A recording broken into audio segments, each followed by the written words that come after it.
What do you say? Well, tell him to piss off. Piss off, you bunch of bastards. Go out to Bridgewater, you bunch of shitheads. We didn't want you wankers here. Piss off, you bastard. It's the Jehovah's Witnesses. Piss off, you bastard. Yeah. Yeah, you big bastard. Hope your ear holes turn into assholes and shit all over your pullover, mate. Yeah, you. Hope your next turd is a hedgehog.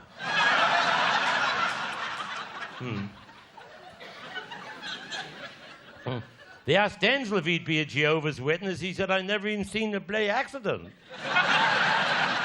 Hey. I took my wife to see Titanic, and we got in the cinema, and I said, I got some money in my pocket. I said, put that in your handbag. She said, I haven't got a handbag. She said, I stick it down my knickers.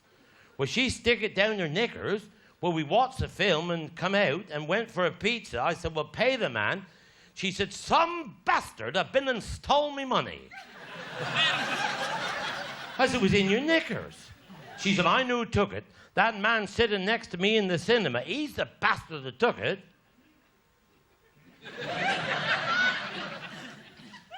I said, what's he doing with his hands down your knickers anyway? Well, how did I know he's a bloody thief? Well, I was never let it up, but when I come from a very poor family. Yeah. Mother, and they won the tidiest place where I lived. Mother used to have mud flaps on the Hoover. And Father used to keep a pig on a string as an air freshener.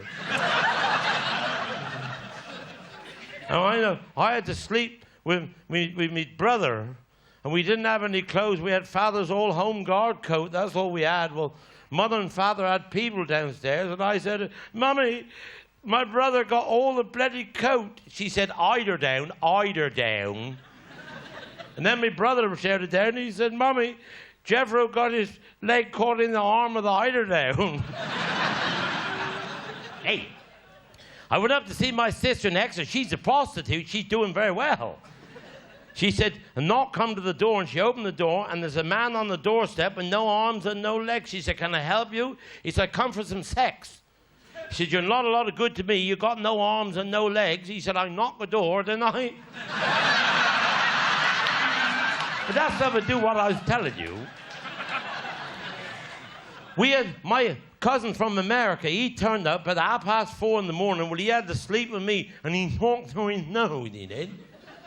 He said, what are you called? I said, Jethro. I said, it's 3 o'clock in the morning. Go to sleep. He said, I'm not tired. I said, well, do what you like, but don't interfere with me. He said, I want to play football. I said, kick your bloody legs off, man. He said, no. He said, it's American football. I said, well, how does that work? He said, well, if I fart, it's a goal to me. And he said, if you fart, it's a goal to you. I said, well, all right. I thought he'll go sleep. And I said, go on, play on. Well, then never heard nothing for about an hour last night. He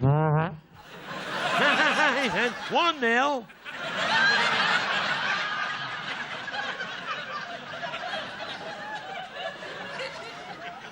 I said, it's a bloody scrappy old goal, isn't it? You seen one of these wet days when he just trickled over the line. I said, right, you bastard, the competition. Well, I saved up for about half an hour, and I let one go from the halfway line. He was just like a lion had roared. I said, what about that then? One each. Well, he puffed and he grunted, and the veins in his neck stuck out like ropes, and well, he overstretched himself to try to... A draw would have been a very good result.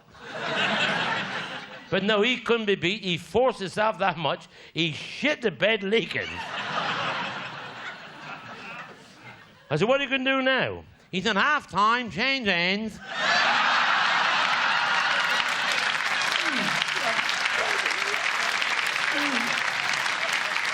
But what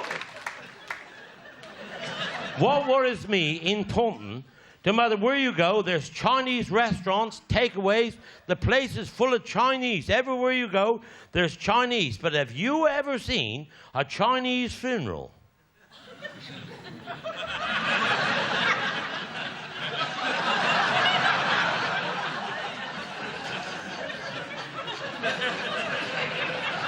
What do they do with them? It worried me when I had prawn balls that big. But ladies and gentlemen, we should be hearing in the second half what happened when me and Denzel was in New Zealand and we got out for breakfast. He said, "I'll have bacon and egg, please." He said, "Very sorry, no bacon." What? He said. No bacon in a country where there's 50 million sheep? You know, he won the raffle. He won the cruise in a raffle. And he got on the boat and they said, "This is your cabin." He said, "It's no bed." Oh, he said, "It's no bed." He said, "Well, it's no wardrobe." Oh, no. He said, "'Tis the bottom end of the market," but he said, "There's only a chair and a bloody cupboard." Well, he said, "That's it. That's what you won." Well, he drove 2 nails in the wall and hung his hat and coat up. Then he went up the bar till about 5 o'clock and he said to the barman, he said, "We must be nearly in France." He said, "We haven't left England yet." He said, "Why not?" He said, "Some prick have nailed us to the jetty."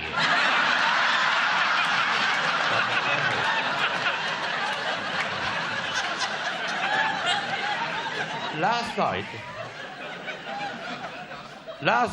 I went to a party last night, and there's hundreds at the party. There's enough Guinness, good enough to drown the man, and enough sausage rolls to put a handrail from here to Ilminster. I've never seen somebody. Well, there was only one toilet. Well, I went up for a piddle. I went upstairs, and I went in, and somebody left the biggest turd I ever bled.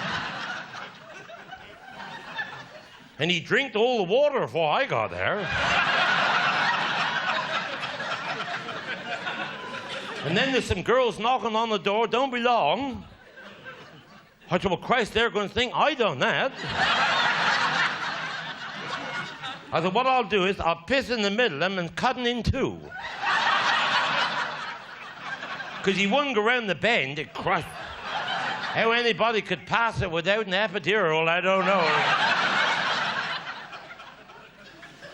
Well, I thought I'll piss in. Well, I was running out of ammunition and he wasn't even bending then. I thought, well, I'll pull the chain. All that water will scatten up. The fucker just rode the surf. When all the water gone, he jammed right across the pan again. I said, "Shit," when they said, "Well, don't be long, mate." I said, "I'm in this Honestly, ladies and gentlemen, if I had a handbag, I'd have took it home.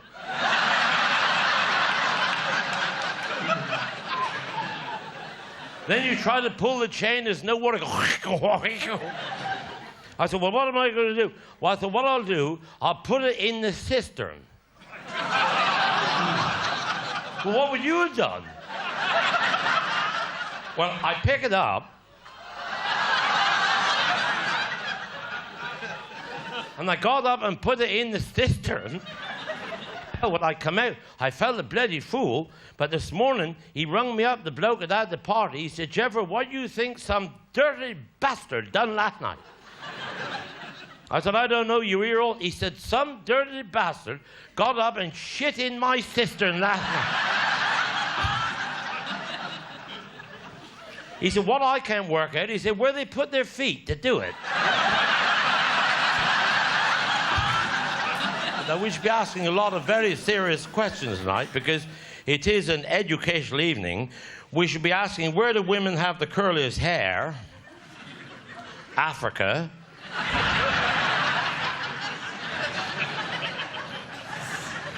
And we should also be asking, what do you call a lesbian dinosaur? A lickalotopus.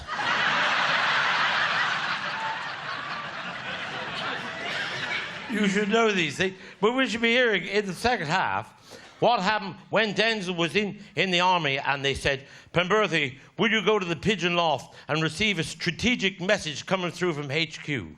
This strategic message will alter the whole course of the war. And when you go to the Pigeon loft and receive a message and come back here and you're not to speak to anybody, you're not to stop for any reason whatsoever.